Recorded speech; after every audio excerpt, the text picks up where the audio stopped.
maybe in a lower income level, and so this is an opportunity to bring things to them and raise their awareness. And I just have a couple of little things in here just to talk about, it's really encouraging, that computing jobs are the #1 source of new wages in the country. So, I mean, you tell that to a young kid and they go, whoa, really, and they get excited about, like my son, sorry, I have kids, and my son came home and he goes, I could get paid $1 million a year. And I'm like, I don't know about that. Not right out of college anyways, but maybe one day. And so just kind of showing the statistics of how important it is for them to have the opportunity and to be into a career path that's very high in demand and has an opportunity for lifetime earnings that are very high. Another reason why we're out there is to really represent and show what it means to have diversity in the computer science space. And so by allowing students to see people from all walks of life, that it will help them identify as something that they can do too. That's that encouraging part of the exercises that we go through with them.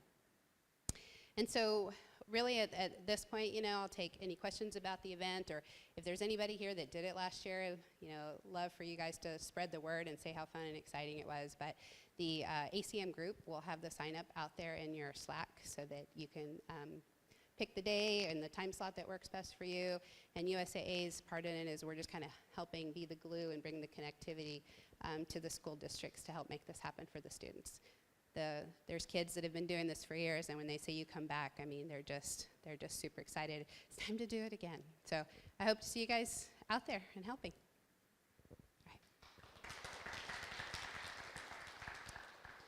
All right. Unless there's any specific questions, I'll go ahead and bring Rachel up to talk to you guys a little bit. Thank you, Shauna. Good morning, everybody. How are we today? Good. All right, so I hear a lot of you guys are interested in data. Is that true? Raise your hand. All right, cool. So I am a software developer at USAA, and I kind of work in the data space, doing some pretty interesting work, gathering data from different data analytics tools and visualizing those for business, for the business folks and for our system admins, so that we can sort of gauge the performance of our tools, our users' experience and understanding of it. And it's really interesting because my background, looking back now, I would have never expected myself to be in this space where I am now. And the reason for that is because my educational background is actually in math. Do we have any math majors in here? Go math. So I never expected to be a software developer. And when I graduated with my master's, I wasn't really looking for software developing jobs. And I was just searching through Indeed one day, as one does. Some of you may be familiar with that process already. And I happened to come across a job posting for a job with Southwest Research Institute, working on web applications for NASA. And I thought, well, what the heck? Who wouldn't want NASA on their resume, right? So I applied and was fortunate enough to get hired. And the reason for that was because they had good experience with training math folks as software developers. And it's because of that logic that math people tend to sort of develop during their program. So I got this job as a software developer, got trained in Java, and I did some really cool applications for the Juno mission to Jupiter, writing web applications that help scientists communicate on data and share their data. It was really awesome. Got to see some breaking news about Jupiter before it was even published, so that was a really fun time. And so while I had a really fun time at Southwest Research, I decided after 2 years that I wanted to be a little bit more marketable. And that was because I started going to like meetups around town, going to the web developer meetup, the San Antonio Jug, and learning about new technologies. And I said, wow, that sounds really cool. I'm not really working on that right now at my current job. So I decided to apply for USAA because I heard that they were working with these really cool, new, exciting technologies. And fortunately, I got hired on there, and I'm where I'm at now, where I'm working with data and doing some really cool things with visualization and data engineering. And it's really awesome. But I got to a point where I said, this is really awesome, but I'd also really like to get back to my roots, do some mathy things. And so now I'm going back to school here at UTSA with the MSDA, the Master of Science in Data Analytics. And that's a really awesome program for any of you thinking about it, because I have talked to quite a few folks who have graduated from that program, and they've gotten roles as data analysts, data scientists, data decision analyst right here, who's going to speak right after me. So yeah, if you had any takeaway from my personal experience and want to know, what's sort of important to you to succeed in the data space, is just always be open to new experiences, to learning, because like I said, my background is not the most conventional way for most data scientists, I would think, in that I didn't have that technological education. And so always be willing to learn, because that's the most important thing no matter what role you get into. And always be open to new experiences and opportunities to learn. So do we have any questions? Okay. And with that, I'll pass it on to Monica.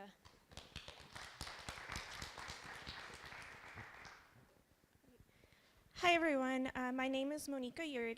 I have been with USAA for I think just a little bit more than 3 years now, and I'm going to start with my college experience. So I went to the University of Arizona and I graduated with a bachelor's in management information systems, and so kind of from the get-go I knew that I wanted to work with data, but I didn't exactly know what that meant until I started working at USAA.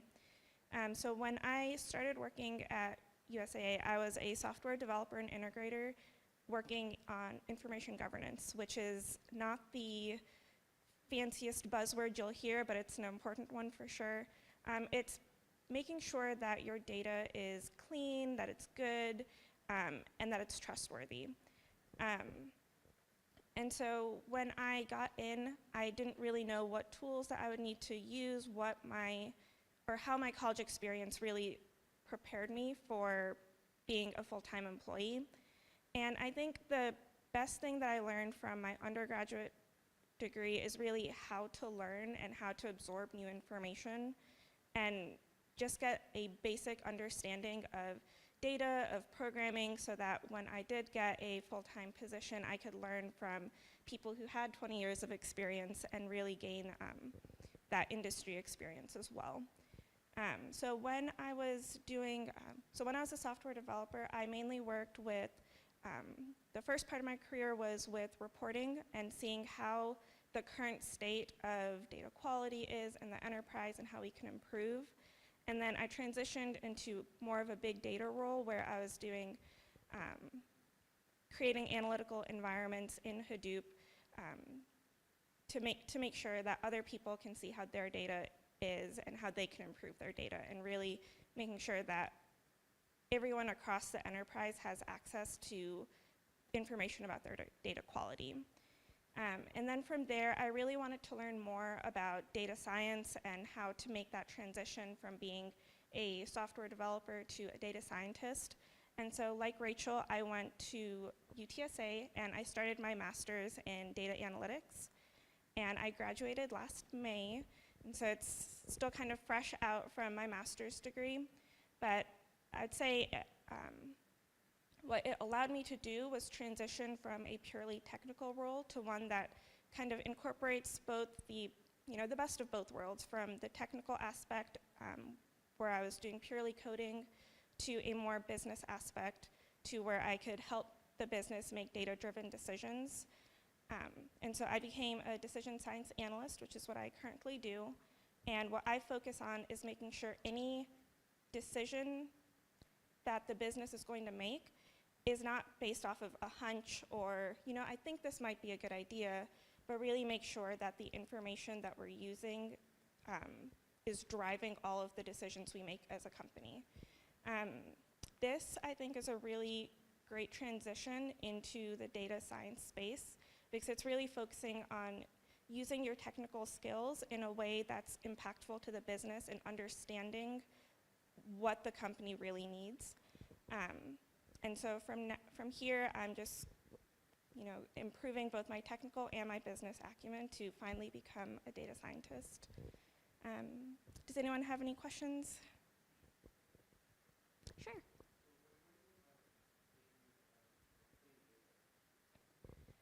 Well, So I think in an enterprise, and even I'm sure for some of your assignments that you've done in school, you've noticed that when you're first pulling in information, it might not look the way that it needs to for you to be able to build a model off of it, or you to be able to program off of it. It might just be like a jumbled mess. And so you need to be able to make sure that you take that mess and basically wrangle it into something that's usable, and then make sure that anyone who's using it, no matter how many downstream processes later, that it's also clean and reliable, and things didn't get lost in kind of all the lines of code. Yes, Shauna?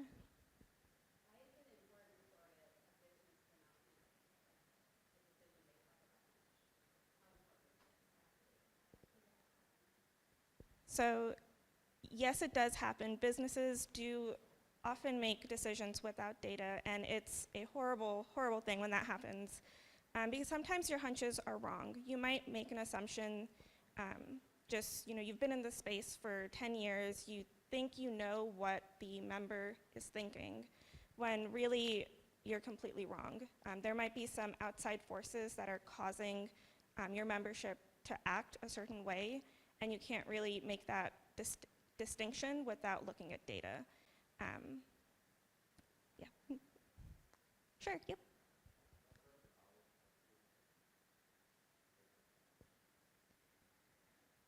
So, I should probably be repeating questions so people could hear them.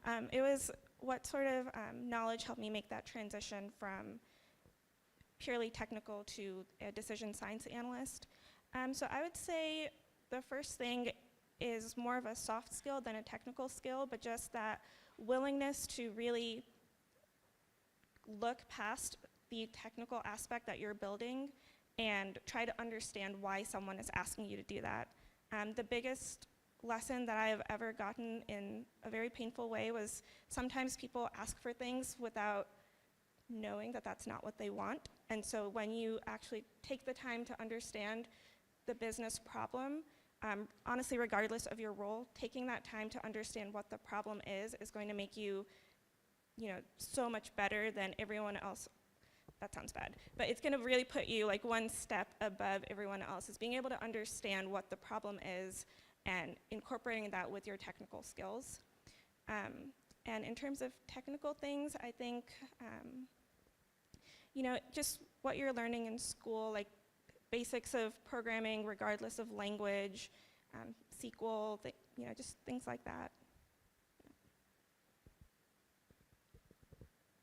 Okay, and if there are no other questions, I will pass it off to Heather. Thank you. Thank you. I just need to switch out.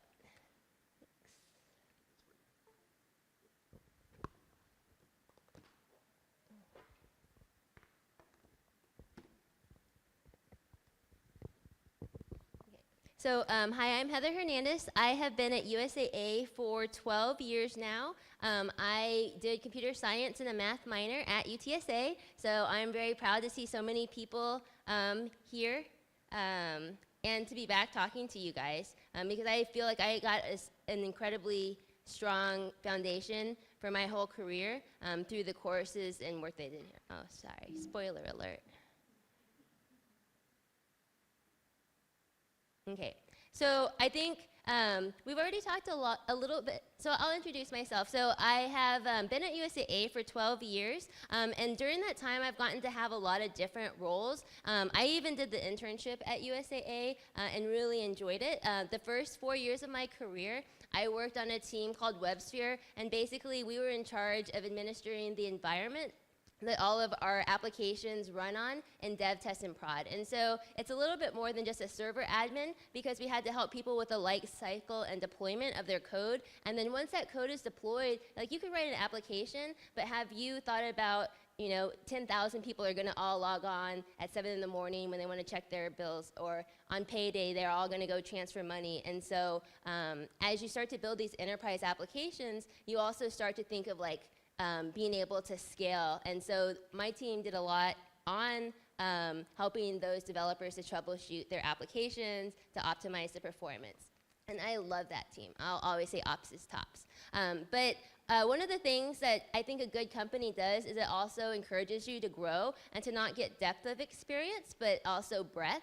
And so one thing that they told me was like, Heather, you can stay on the team, but we're not going to promote you here. And so I was like, and it wasn't being mean, it was just saying, you need to go to another area and learn things there too. And so I said, okay, if I'm not gonna stay here, then I'm gonna go somewhere completely different. And so I went to the development team. And so now I was on the other side of the fence. And for all the developers that I used to say, like, why don't you just write better code? Now I was like the one saying like, oh, it's because they have all these deadlines, they have these vendor products that like they have to will into production, and there's all of these things that I didn't realize that were out of their control, even though I was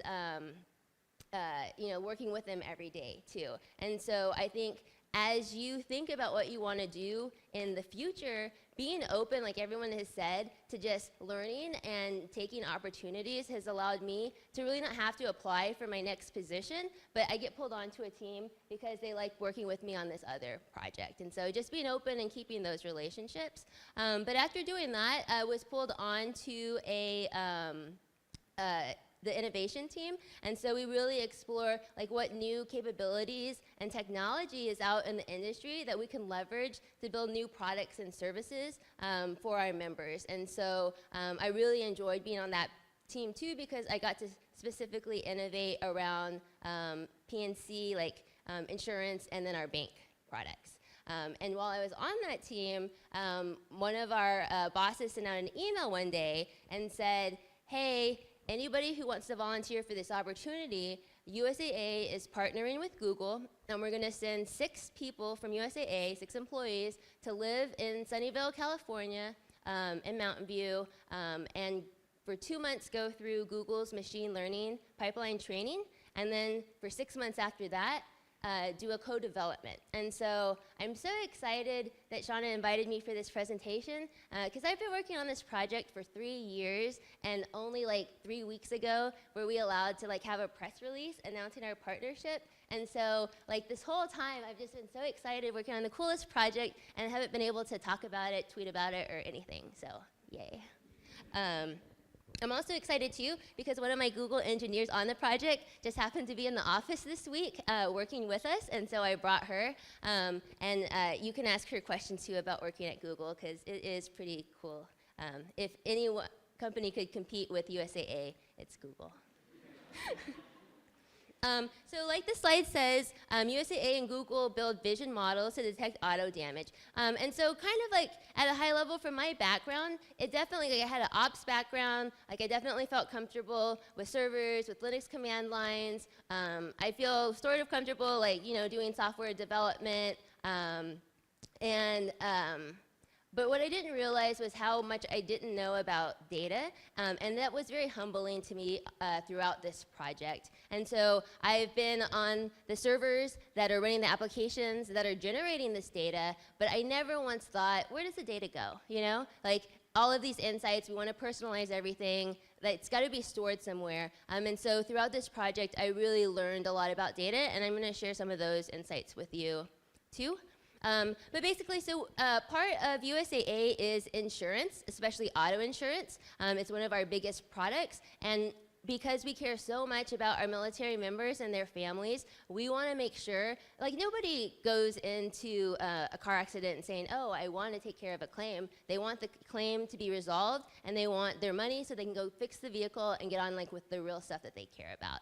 And so 3 years ago, our business executive said, if we're going to partner with Google to solve one of our most challenging partners, it's how can we accelerate the time that it takes to complete a claim? And so the hypothesis and one of the questions that we were trying to answer was, could we take photos of a damaged vehicle and train models with Google and to be able to identify damage in the images?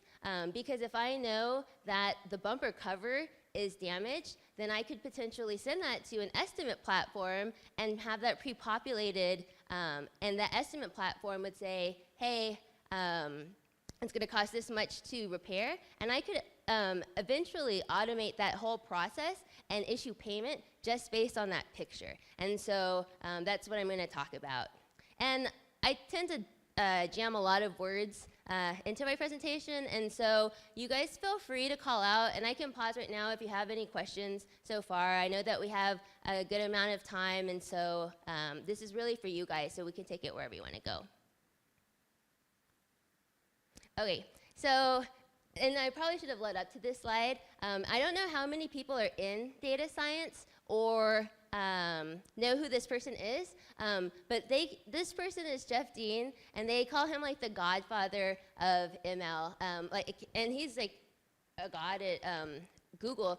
He was one of the people who helped not only create like MapReduce, which is used to like have distributed systems and data, but he also developed TensorFlow, which is a machine learning framework that you can train deep learning neural net models on, and I'll talk more about that. But basically, all the challenging problems that Google has had at scale, he has had some hand in solutioning. And while I was at the Grace Hopper Technology Conference, he tweeted, he's a strong advocate also for underrepresented voices in technology, and so he tweeted that he would be at the conference and he would be seeing people for 2 hours. When we were at Google, he introduced one of our sessions, and so I went back to him 3 years later, and I said, I don't know if you remember us, but you know, we just announced this press release with you guys, and our project has been really successful. And it was really cool because he remembered, because they're trying to build frameworks to solve like these really challenging problems. And so I just say that to also point out, if you guys are interested in learning data science, computer science, really anything, any skill, and it doesn't even have to be related to technology, look for the people who are doing that well. And so if I didn't know anything about data science, then one of the first things that I would do would be I would go to Twitter, I would go to LinkedIn, I would go to places, and I would first Google, like, you know, who are the leaders in machine learning? And then Jeff Dean's name would come up, and then I would say, who is Jeff Dean following? What is he tweeting about? What technology is he talking about? Because then you're already getting a curated list from somebody who is trusted in the industry, so you don't have to start from scratch. And I would say that for like any part of your career too. Look for mentors who have qualities that you want to pursue, and ask them, you know, can you help me learn? And then, so just a side note. And so this was just our press release that we had a couple of weeks ago. And so basically this is what I was talking about earlier, but you can see on the slide, like in step 1, you know, somebody gets in an accident, and maybe an accident is a very interesting situation, because if you're in a parking lot and you accidentally run into a pole, it's not as emotionally charged, but if you're on the highway and you just got hit from the rear and your car is totaled, like that's a very emotional time. And so we don't envision that every scenario is going to be right for this flow. And as developers or just technologists, you need to also think from a UX and experience perspective. Not only does the technology work, but when is the best time to use the technology? But anyways, we would envision, like right now, we can take photos of a damaged vehicle, and we call an API that is only released to USAA that hits the model that we built, calling backend services that Rach works on, and to return a list of damaged parts. And so for this set of images, these are all the regions that I see the computer sees as damaged, and these are all of the individual parts. And so we broke it down, and we were trying to solve this problem. Vision problems are very challenging, and so we didn't start with, okay, let's predict all the parts for all the vehicles of the world. We said, for Toyota Camry, which is a very popular car to get in an accident for USAA members, can we train for Toyota Camry, which is a sedan, 4-door car, can we identify regions of the car that are damaged with the historical photos that we have? And so based on historical photos that appraisers have taken of damaged cars and the line item estimate to say, for this set of photos, these parts are damaged, use that information to start to clean our data. And so I know somebody asked about cleaning the data earlier. Like, our data was definitely messy. And one example from that I can give is in our database, we, in like a column for vehicle make, it could be Ford, it could be F, it could be some serial number, it could be FO. And so all of these values over the years had probably been changed from developers saying, oh, I want to return this string or this string. And so because there was nothing enforcing that consistency, our data was very what we call dirty, and so we had to go through and normalize that data so that everywhere that was supposed to be a representation of Toyota, it said Toyota and not all of these like permutations of it. Yeah.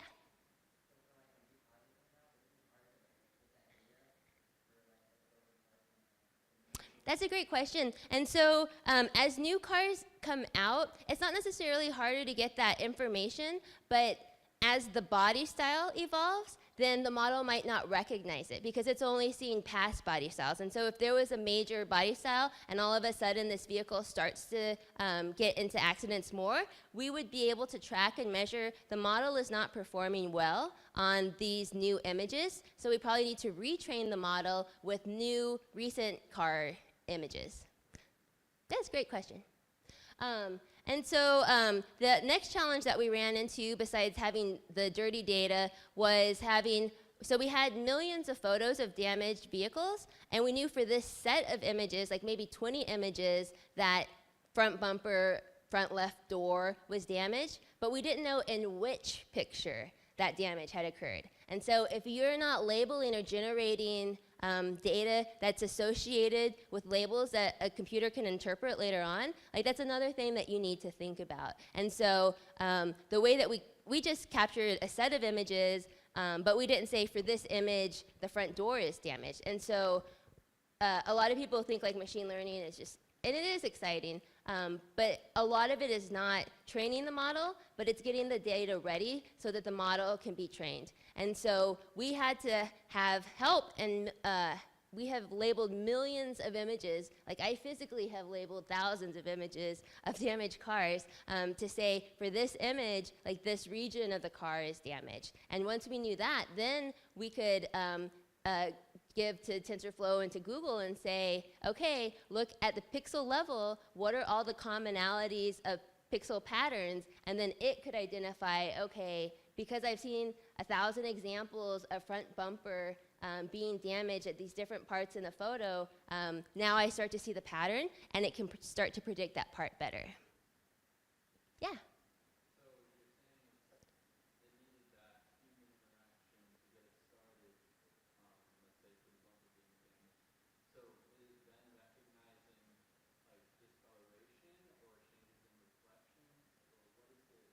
So it's looking at, so for every image, for every pixel, there's 3 layers, like for the RGB colors. And so we don't know exactly what it's looking for, but across all of what you just said, there are patterns. But because we said this is the label, like front bumper cover, and this is the box around where that is, even if something else was happening in that part of the bumper cover, like the license plate, if we didn't say, you know, look for license plate, then the model doesn't know, it just ignores it. And so it's looking for groups. And so like some people will, appraisers will like write with like a chalk marker on the car and circle damage. We never said look for circles on the car, so the model ignores that and it doesn't think it's damaged. But whenever we said, you know, the front bumper cover is damaged, if those labels were good, then our model would perform well.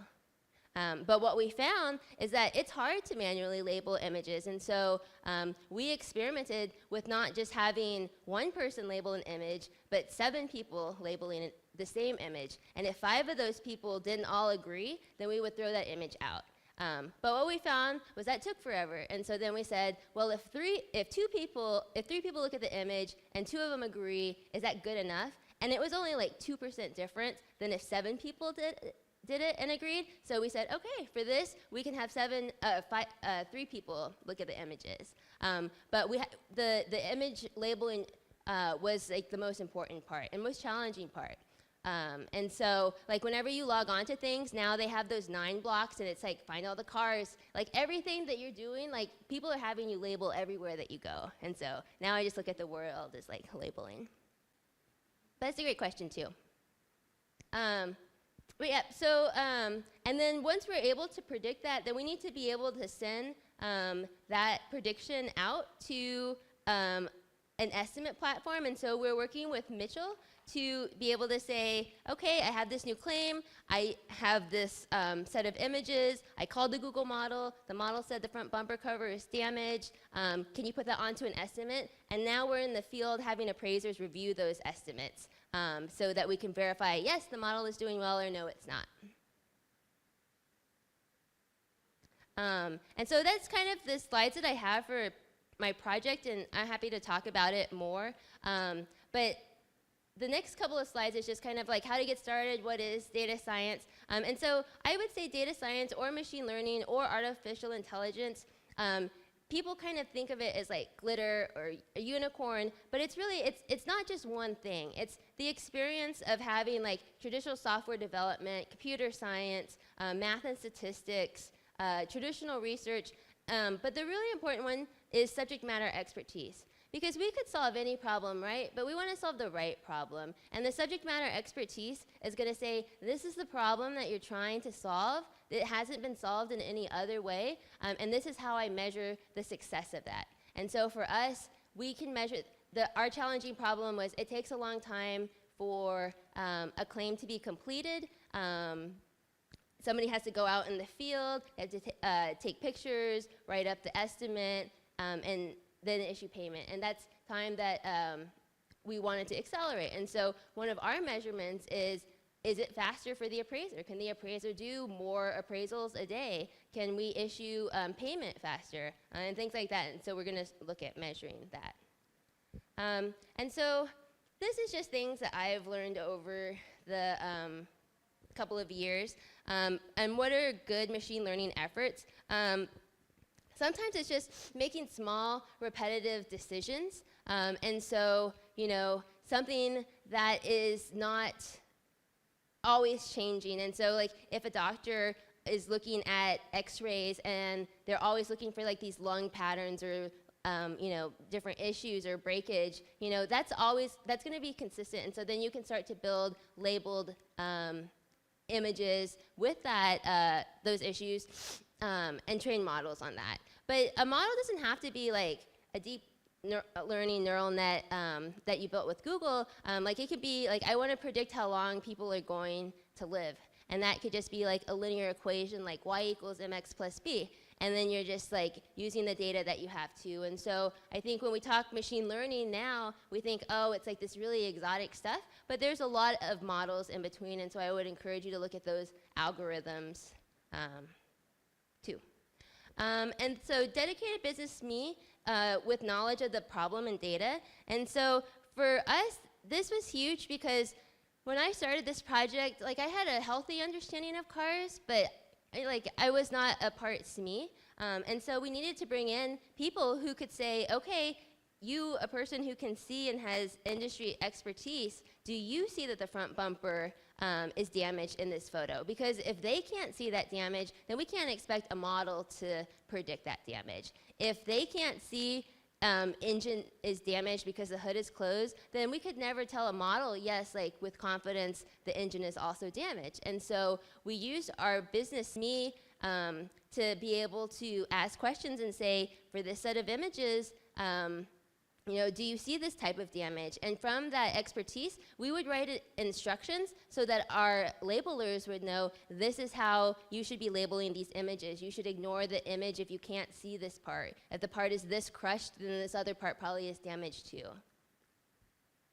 And then trusted data, that's what we were saying earlier too. So another example of trusted data is, well, there's a lot of different things. And so it could be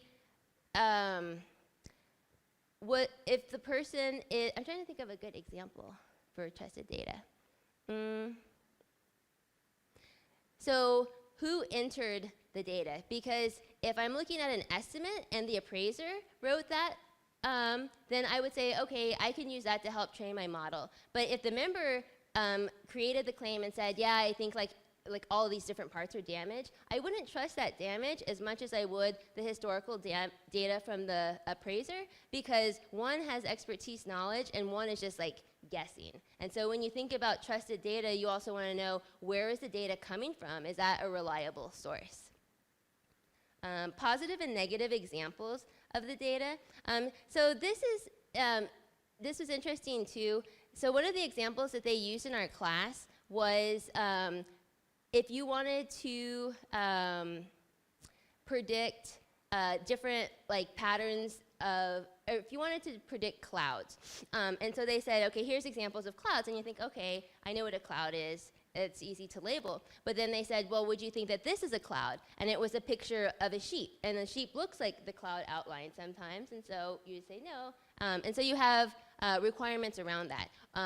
Or is the air that is left behind an airplane a cloud? And you're like, well, I don't know. And so really, like, your business partners are going to help make those decisions and those requirements.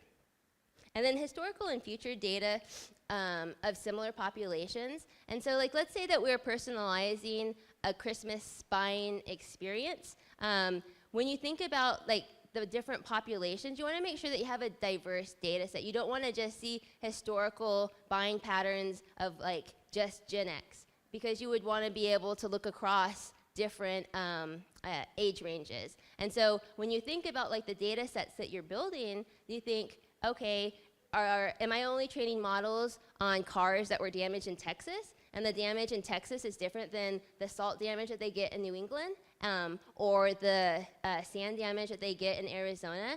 So you really need to think, based on your business problem, how do you think about, like, you know, how do you diversify your data set? Are we okay on time still? Okay, cool. You guys still awake? Okay, so these are just some pro tips too. The first model will fail. So a lot of times people are like, oh, I'm building this model and, like, it's just gonna be the climactic, like, success. And it's not gonna work the first time, or it might not work the 30th time. Like, but when it doesn't work, you're gonna say, why doesn't it work? And so when our model wasn't performing well, we would look, okay, are we giving detailed enough instructions to the people labeling these images? And we weren't, and so we wrote deeper instructions, and then our performance improved. Did we have enough examples of the images? We didn't, so we found more image examples. And so don't wait till the end to celebrate, because there's a lot of learning along the way. And then products can be launched without machine learning. This is something that Google talks about. Like, they try to incorporate machine learning in a lot of their products. But what they were saying is sometimes, like, you don't have a data set. Like, let's say that we didn't save all of our old claims. What we would have to start doing is start to save those images from this point forward. And so it's okay if you don't have the data. You don't want to make up the data, but just start to collect it going forward. And then Occam's razor is basically says, don't take the most challenging solution first. Like, don't start with, like, deep learning neural nets. One of the reasons why we used it is traditional modeling for object detection hasn't been successful using other models, but and so nothing else worked. But there is a lot of overhead with building a machine learning pipeline, getting the data, getting it to a place where it can be trained, training the model, having an endpoint API that can hit so you can get results from the model, versioning the model, retraining the model. Like, it's a lot of work. And so if there's a solution that already does 90% of what you want it to do, keep that solution. And then hype is dangerous. Like, this is more for, like, once you've been working for a while, people, all the executives will say, oh, we want machine learning everywhere, or we want artificial intelligence, or we want the Facebook, right? And so whatever, like, the exciting thing of the day is, just because people are excited, use machine learning on small problems that are measurable and show success there, and then you can bring it into other areas. And so I can send these links to everybody, but this is, so Google spent time, and we actually had the class by this guy, and so you can read his paper or watch his video, but he basically says, over the 12 years that Google has been doing machine learning, here are the 42 things that are best practices. Either this is what we've learned from, this is what we failed, don't make our mistakes, and whatever you do, do these 42 things. And so it's really great, though, because he goes through, he starts with a set of definitions to make sure that everyone's using the same terminology. He talks about how to get started on a machine learning problem. He talks about how to create clean data sets. He talks about how to measure success. And he has tangible examples. And to me, it was very not data science friendly to read. Like you could be a business person, I think, and read this, which is not a dig against business people. But it was just very consumable. All right. So you're sold on machine learning and you want to get started and you want to go to Google and take the same class. So we had to pay for it, and now the class is free. But if you go to Machine Learning Crash Course, this is literally the exact class that I took. They have videos from the different teachers at Google. They have the glossary. They have interactive tools. And so it's excellent. It is, I would say, intense. So don't be intimidated by it, because if you don't get started, then you'll never start. And so you gotta start with something more. But I really enjoyed it, and I thought that it was a really good place to start too. And then additionally, Google, and I know this sounds like I'm selling Google, but Google has, especially for students, you can go to this cloud.google.com/free, and they actually have these new tools called AutoML and AutoVision. And so you don't have to be a data science to start training models. Like you can say, okay, I've uploaded 100 photos of pickles, and I want to train a pickle, not pickle model. And so Google will allow you to upload those images, click a button, and then all of a sudden you have an API that you can hit, and you have a browser that you can upload new photos, and it will say if there's a pickle in the photo or not. And so that's pretty cool too.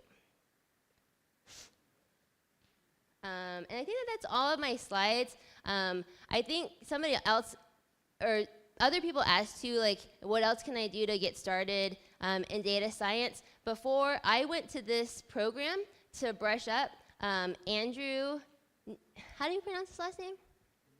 Yeah. NG.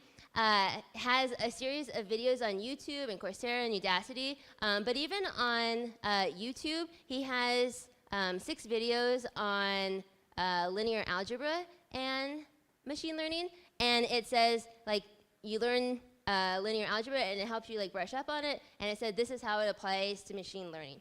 And so there's just a ton of free resources out there, so I would really suggest figuring out who the players in machine learning are, see what they're posting about, and start leveraging those resources. Any more questions? Oh, if you just Google Andrew NG and then machine learning, he has tons of stuff. And he's a Stanford professor, and he has free classes that he posts all his material for too. I haven't met him yet, but he's on the list. Jana? Can you talk about how hard it was to get your data that you used for training the model? Who helped you and how did you get it? Yes. I would say that this whole project, and I've been on this project for 3 years, 95% was probably data related, and 5% was training the model. And maybe it's 10%. But once you have the data, the model training is very easy, with all of these Google and platforms, but it's really labeling the data. And so earlier we talked about data governance. So one of the things I wanted to touch on, people think, oh, financial services, a bank, that's not the most exciting company to work for. But like Shauna was saying, if you can solve challenges for a financial services company that is regulated by the federal government and the OCC, then you can solve it for anybody. And so they have rules and regulations for how we should do things in the cloud that were written before the cloud existed, like in 2002. And so we're trying to follow all of these regulations, and that's just a whole nother part of the project. And so a lot of our data right now is stored on USAA servers. And so in order to get this data to the cloud so that we could have the computational processing power needed to train these models, we had to even like work through and get permission to get it up there. And then once we got it up there, then we had to parse it out into tables that were readable and understandable. One of the other things that we did to do that, Google has a product called Dataflow. There's an open source product equivalent, Apache Beam, and basically it allows you to distribute work across servers. And so let's say that I have claims to the past 7 years, and for some reason, and it was a good idea at the time, all of my images for each claim is stored in a PDF.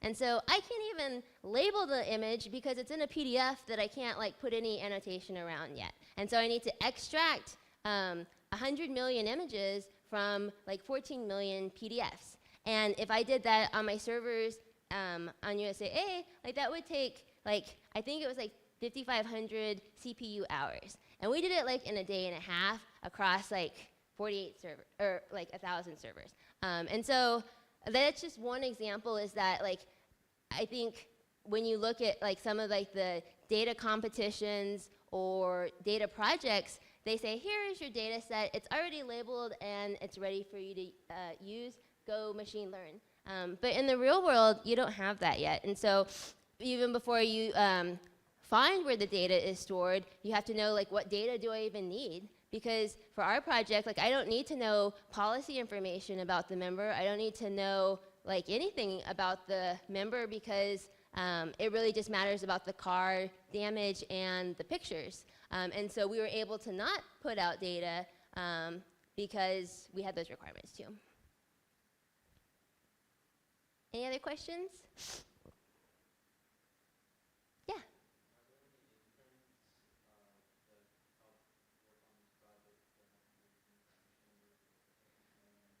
So I have had interns. I had one intern on this project at one point. And so it really just depends. I can't guarantee that everyone who interns at USAA will be on this exact problem or project, but we have an enterprise machine learning lab, and we have business machine learning labs. And so we are always looking to solve these different challenging problems. And we definitely are looking at opportunities to apply machine learning, quantum computing, all of these other capabilities in new ways too. And so I definitely think that the opportunities will continue. Do you have any questions about working at Google? Yes.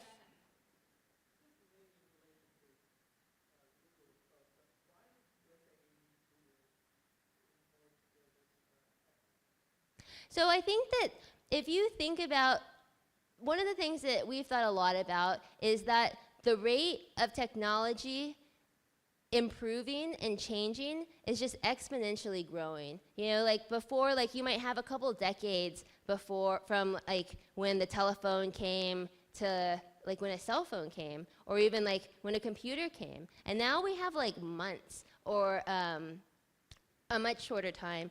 And so we didn't want to, the cost of us starting from scratch and doing it on our own was going to be so great that we probably wouldn't have been able to catch up later on. I think another reason why we partnered with them is we knew that we were experts in the insurance space. We knew that we write excellent estimates that are accurate for our members, and so we were subject matter experts on that. And we knew that Google was already subject matter experts on vision machine learning. Like, I don't know, do you guys use Google Photos? Like, I think it's amazing. Like, I can search, like, I can just type in corgi and it finds like all of my dog pictures. Or it does the facial recognition. It does recognition by location. And so all of the tools that they have, like, we're never gonna build that secret sauce. Like 1 in 5 servers that is built go to Google data centers. Like, we're never going to have that many servers, that processing power, and so we wanted to partner with somebody who did and leverage both sides' expertise. That's a great question.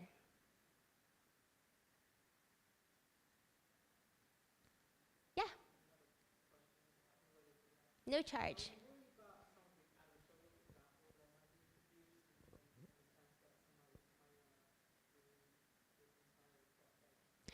So that's a great question too, and we haven't specifically, we've thought about it, but it's not been our initial focus. And so for people who don't know, like adversarial networks can be, counter models that are developed that generate images that look like they were damaged or look like a person is speaking, but they really is just like a made-up image. And so how do you know that this is an image that the member took, that or that somebody made up so that they could get extra money to repair their car? And so I think outside of what a machine learning model can do, there's also business rules, there's process, like do I know that they took the photo from a phone that they log into USAA.com from? And so there are other ways that we can look at that too. Yeah, and detect fraud, which we're excellent at for other things.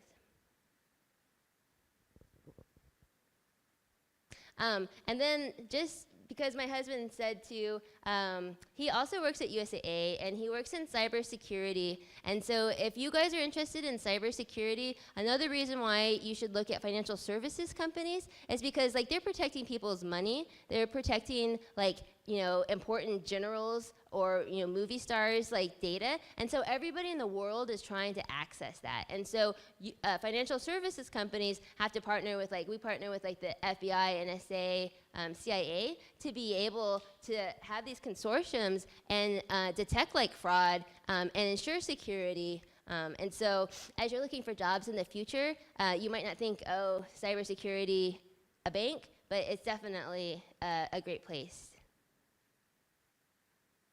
I appreciate your guys' time. I know that we're all excited to be here, and I encourage you to stay in your technology paths because it's not always easy, but it's worth it.